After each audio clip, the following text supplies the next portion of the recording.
Je vous propose une série de vidéos en lien avec les AVC et aujourd'hui, je vous présente 7 choses à éviter pour mieux récupérer après avoir fait un AVC et on commence maintenant.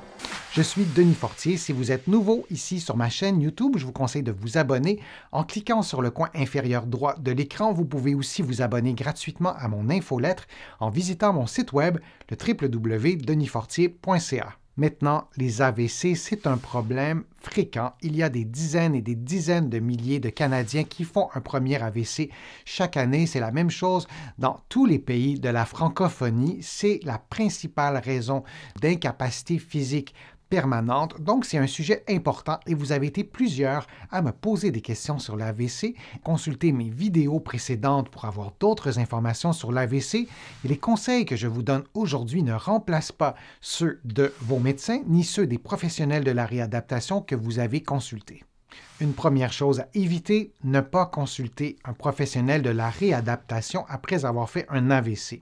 Dans bien des cas, lorsqu'on fait un AVC, on est transféré aux urgences, on est pris en charge par une équipe médicale, souvent aussi par des professionnels de la réadaptation, comme des physiothérapeutes ici au Québec ou des kinésithérapeutes de l'autre côté de l'Atlantique. Certaines personnes ne voient pas de professionnels de la réadaptation demander à en voir un ou une. C'est la même logique aussi pour les ergothérapeutes, pour les orthophonistes.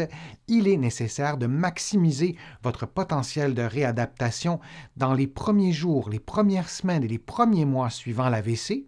Et j'ajouterais aussi à long terme. Si vous avez fait un AVC il y a plusieurs années et on vous a dit que vous ne progresseriez plus après un an et que vous observez des progrès, il est possible que vous ayez progressé, alors consultez à ce moment un professionnel de la réadaptation qui est formé pour voir des patients qui ont des atteintes neurologiques.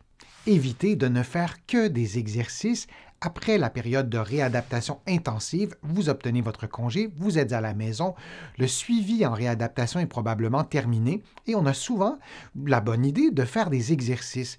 Et il est vraiment souhaitable de ne pas faire que des exercices, de faire des activités physiques, des activités aussi fonctionnelles, des trucs que vous faites dans la maison, comme faire des tâches ménagères, de marcher, de monter des escaliers, de faire son lit, par exemple, et d'identifier des activités qui sont difficiles et de pouvoir tenter de les améliorer lorsque c'est possible. Il est intéressant aussi de faire des activités sportives.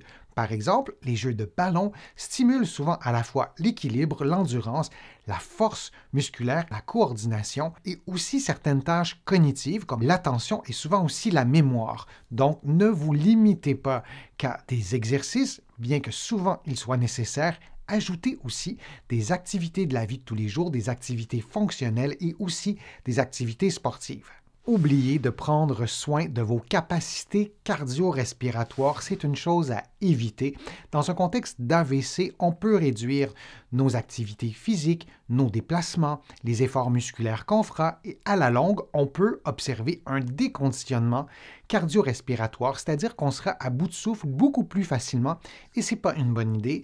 On peut préserver ses capacités cardio-respiratoires en faisant des exercices, par exemple, avec un bras, s'il n'y a seulement qu'un bras qui nous permet de le faire, si on peut se déplacer avec des aides techniques, avec des cannes, avec des déambulateurs, on peut le faire aussi. On peut faire des exercices avec les membres inférieurs en position assise. Vous allez trouver plusieurs vidéos sur ma chaîne qui vous proposent des exercices que vous pouvez faire en position assise.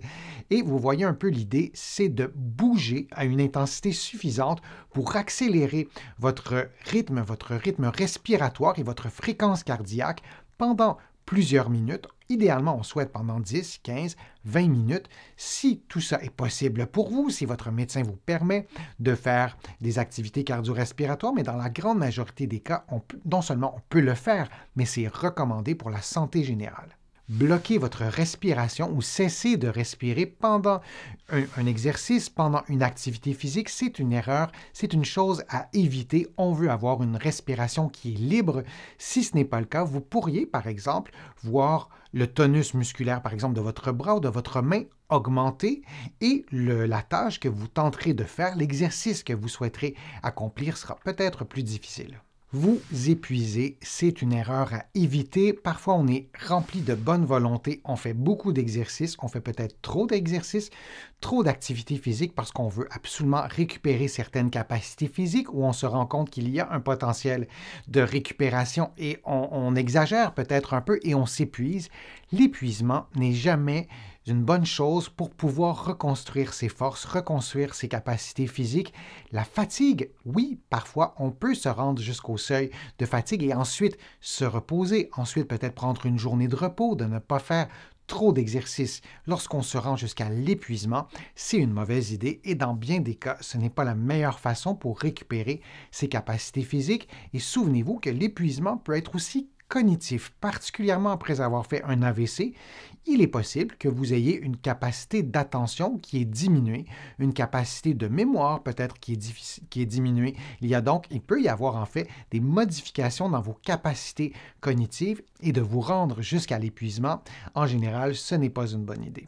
Vous décourager, c'est une chose à éviter ou du moins de vous décourager pour une longue période. Si c'est le cas, peut-être que l'exercice, que l'activité, que vos objectifs sont peut-être trop élevés, ça peut être intéressant de réduire, de modifier en fait l'objectif, de le rendre plus facilement atteignable. C'est une façon de moins se décourager. Dans un contexte d'AVC, il peut y avoir plusieurs raisons pour lesquelles on est découragé. De bien s'entourer, de consulter des professionnels de la santé, de la réadaptation, des professionnels aussi de la santé mentale, un psychologue. C'est intéressant de le faire pour pouvoir avoir des trucs, pour pouvoir avoir des conseils et tenter de maintenir cette motivation, maintenir aussi ce désir de prendre soin de soi pour améliorer ses capacités fonctionnelles, ses capacités physiques, peut-être aussi pour les maintenir, pour pouvoir prendre soin aussi de sa qualité de vie. Et le découragement, évidemment, ça vient parfois un peu briser tout ça. On a envie de ne plus rien faire. Moi, je vous dis, gardez espoir. Cultivez cette motivation. Vous allez trouver des vidéos aussi sur ma chaîne pour vous aider à vous motiver et n'hésitez pas à consulter un professionnel de la santé mentale. Parlez-en à votre médecin, parlez-en à votre psychologue. Et je vous donne un conseil en prime, peut-être que ça vous aidera à vous encourager. La plasticité du corps humain est absolument fabuleuse, notamment la plasticité du cerveau, du système nerveux, la neuroplasticité, sa capacité à modifier sa structure, à modifier son réseau de communication, pour le dire comme ça. Cette plasticité, elle est très puissante durant l'enfance, mais elle ne disparaît pas à l'âge adulte et même lorsqu'on avance en âge, le cerveau maintient toujours une neuroplasticité et de faire des exercices, de stimuler notre force, notre équilibre, nos capacités cognitives aussi stimule la neuroplasticité et ça nous permet parfois de faire des progrès. La plasticité aussi est une qualité des muscles. Donc, lorsqu'on fait des exercices, par exemple de renforcement, les muscles eux-mêmes peuvent se reconstruire, construire de nouvelles fibres musculaires, de nouveaux petits vaisseaux sanguins, des capillaires peuvent apparaître dans nos muscles et tout ça, lorsqu'on bouge, lorsqu'on fait des exercices, lorsqu'on fait des activités physiques, des activités fonctionnelles aussi, permet de profiter de la plasticité du cerveau et des muscles. J'aimerais lire vos questions liées à la récupération à long terme dans un contexte d'AVC. Souhaiteriez-vous obtenir certains exercices? Je vais lire vos réponses avec grande attention. J'espère que ma vidéo vous a plu, que les conseils et les informations étaient clairs et utiles. Si c'est le cas, je vous invite à cliquer j'aime, à la partager sur vos réseaux sociaux et à la commenter. Vous le savez, ça me donne plus de visibilité, ça m'aide à produire de nouveaux contenus.